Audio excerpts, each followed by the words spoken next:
하나님이 살아계시다면 왜 이 세상에 그런 많은 재난과 재앙 그리고 불행이 있는가? 요즘에 이태원에서 그런 일이 생기고 나서 저한테 이런 질문들이 많이 날라옵니다. 하나님은 왜 이태원에서 그렇게 죽은 사람들을 안 도와주셨나? 하나님은 왜 세월호를 안 도와주셨나? 여러분, 이런 질문을 받았을 때 어떻게 대답했나요? 아마도 대답하기가 좀 힘들었을 거라 예상합니다. 그런데 이런 질문은 우리 하나님에 대한 기독교 교리를 직접적으로 공격하는 거거든요. 왜냐면 우리가 믿고 있는 하나님은 전지전능하시고 모든 것 다 할 수 있는 하나님, 그리고 좋으신 하나님, 그냥 좋은 것이 아니라 이 세상에서 가장 좋으신 분, 모든 좋은 것이 다 하나님께서 왔기 때문에 하나님보다 더 좋을 수가 없는 거예요. 이렇게 좋으신 분이 왜 이태원을 안 도와주셨냐? 아, 그러면 하나님은 전지전능하는 게 아니구나. 니네 기독교 교리는 뭔가 잘못됐다. 더 이상 나한테 전도하지 마라. 나는 안 믿겠다. 이런 식으로 이어가는 거거든요. 그래서 여러분, 이 영상 오늘 끝까지 잘 보십시오. 이 질문을 윤리적으로, 논리적으로, 그리고 올바른 교리적으로 답하도록 하겠습니다. 여러분, 사실 이거는 굉장히 어려운 질문입니다. 그런데 성경으로 잘 생각해 보면 답이 나와요.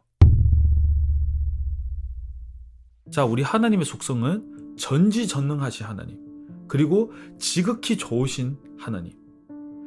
여기까지만 생각하니까 답이 안 나오는 겁니다. 하나님의 속성 중에 공의로운 속성도 있습니다. 공의로우신 하나님이 왜 중요하나? 하나님께서 공의롭지 않다면 좋으신 하나님이 될 수가 없습니다. 자, 한 번만 더 얘기할게요. 공의로우신 하나님이 되지 못한다면 좋으신 하나님이 될 수가 없다. 자, 예를 한번 들어보겠습니다. 우리가 아는 사람들 중에 20살 좌우로 된 여성애들이 한 5명 정도 있다고 합시다. 그 여자애들이 다 어떤 사람이 죽였어요. 그래서 우린 굉장히 슬퍼합니다. 안타까워합니다. 그런데 어느 날 이 죄수를 우리가 잡았습니다. 재판장으로 데려갔어요. 거기 있는 판사가 이 죄수의 모든 죄를 다 보고 이렇게 얘기합니다. 죄수야, 너는 원래 사형인데 내가 좋은 판사이기 때문에 너의 모든 죄를 내가 다 용서하겠다. 너는 그냥 가라. 자, 여러분, 이런 판결이 나왔다면 우리는 어떻게 느끼겠습니까? 이 판사는 좋은 일을 했어요. 그 죄수의 죄를 다 용서해 줬어요. 근데 우리는 이 판사가 더 이상 좋은 판사라고 말할 수가 없고 타락된 판사라고 말할 겁니다. 그래서 판사는 무조건 공평하고 공의로우셔야 됩니다. 죄가 있다면 무조건 그 죄의 대가를 치러야 됩니다. 그것이 공평한 거예요.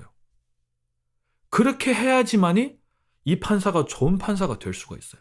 그래서 이 키포인트를 꼭 아시기 바랍니다. 공의롭지 않는 하나님은 좋으신 하나님이 아니라 타락된 하나님이에요. 그래서 성경에는 우리 사람들이 다 어떤 사람이라고 하죠? 우리 다 죄인이잖아요. 아담의 후손. 아담이 죄를 짓고 나서 우리가 아담의 자녀로 이렇게 태어났기 때문에 그 죄성을 다 본받아서 이 세상에 태어났어요. 그래서 우리는 어렸을 때부터 누구도 우리를 가르쳐주지 않았는데 이기적이고 욕하고 사람 미워하고 거짓말하고 합니다. 그래서 이런 우리 인간들을 하나님께서 무조건 심판하셔야 됩니다. 우리를 심판하지 않고 우리를 용서해 주는 것은 하나님께서 타락한 행위를 하는 것입니다. 하나님은 절대로 그렇게 할 수가 없어요. 왜냐? 하나님은 좋으신 하나님이기 때문에 무조건 공평하게 우리의 죄를 다 처벌해야 되는 겁니다. 자, 죄의 값은 죽음이라고 성경에 기록되어 있습니다. 그래서 우리 모든 사람들은 다 죽게 됩니다. 누구 때문에? 우리 때문에. 우리 인간이 죄를 짓기 전에는 이 세상은 이런 세상이 아니었어요. 완벽한 세상이었습니다. 근데 천사 루시퍼가 죄를 짓고 나서 바로 천국에서 쫓겨나가고 이제 곧 심판받게 되는 것처럼 아담도 죄를 짓고 나서 심판을 받게 됐습니다. 그렇죠? 그러면 절대로 우리를 그냥 용서해 주시면 안 됩니다. 하나님께서는. 그래야 공평하는 겁니다. 그래서 하나님께서 아무리 우리를 구해주고 싶어도 그냥 우리를 구해주면 안 됩니다. 공평하신 하나님, 공의로우신 하나님이시니까. 그래서 우리 죄의 대가는 죽음인데 우리는 절대로 우리의 죽음으로 우리의 죄를 다 깨끗이 씻을 수가 없고, 그리고 죽고 나서 다시 부활하고 하나님 앞으로 다시 돌아갈 수가 없는 거예요. 우린 그런 자격도 없고 능력이 없어요. 그래서 이 모든 일을 하나님께서 대신 하셨습니다.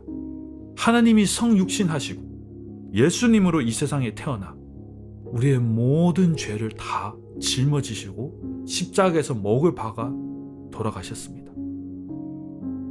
우리의 죄의 값을 대신하여 우리가 다시 하나님 앞으로 갈 수 있도록, 그리고 죽고 나서 다시 부활하셨습니다. 우리에게도 부활의 길을 주기 위해서. 그래서 우리는 예수님께서 행하신 이 일만 믿기만 하면은 이것이 다 우리께 되는 거예요. 우리는 다시 하나님 앞에 갈 수 있도록 되어 있습니다. 정말 모든 죄를 다 심판해야 되는 하나님인데 그 심판을 피할 수 있는 길도 만들어 주셨잖아요. 그냥 믿기만 하면 되는 거잖아요. 예수님께서 십자가에서 행한 그 모든 의로운 일들을 믿을 수 있도록 축복합니다. 자, 그래서 여기서 중요한 포인트 두 번째입니다. 하나님께서는 우리를 절대로 그냥 도와줄 수 없고, 우리가 예수님을 믿을 때 하나님의 자녀가 됐다면은 그러면 마음껏 우리를 도와주는 겁니다. 자, 그러면 하나님 믿지 않는 세상 사람들은 하나님 그러면 안 도와주시는 건가요? 이태원에서 10만 명 그 사람들 다 살아남았고 150명이 죽었는데, 그럼 하나님은 10만 명을 다 도와주셨고 그 156명은 하나님께서 안 도와주신 건가요? 그러면 또 불공평하는 거잖아요. 여러분, 하나님은 절대로 아무 대가 없이 세상 사람들을 도와줄 수는 없어요. 그럼 하나님은 언제 이 세상 사람들을 도와주시냐? 하나님의 자녀가 된 우리 기독교인들이 하나님한테 기도합니다. 하나님, 이 사람을 도와주세요. 저 사람을 구해주세요. 우리 나라를 지켜주세요. 이런 기도를 할 때에 하나님께서 우리의 기도를 듣고, 아버지께서 자녀들의 기도와 소원들을 들어주는 것은 합당한 거잖아요. 우리의 기도를 듣고 마음껏 도와주십니다. 자, 그래서 156명이 죽은 것은 우리 기독교인들이 기도가 부족해서 그런 것입니다. 이태원에서 이런 사건이 난 것은 결론적으로는 기독교인들이 기도가 부족해서 그런 것입니다.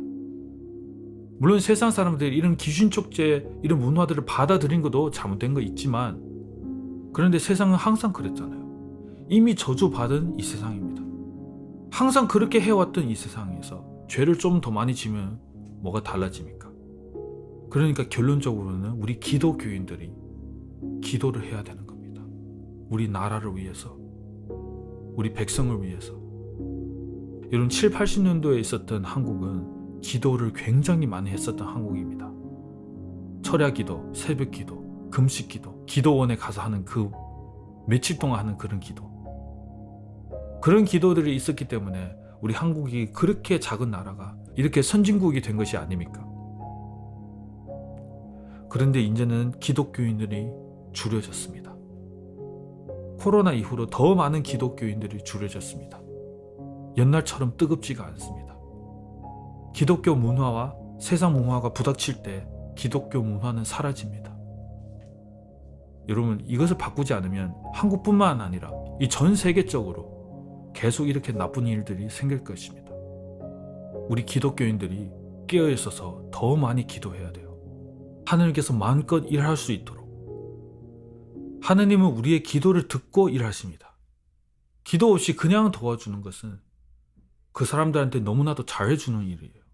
그렇게 하면은 타락한 겁니다. 불공평하게 돼요. 여러분, 아가페 시그널 구독자 중에는 기도의 용사들이 있을 거라고 저는 생각합니다. 여러분, 더 열심히 기도하십시오.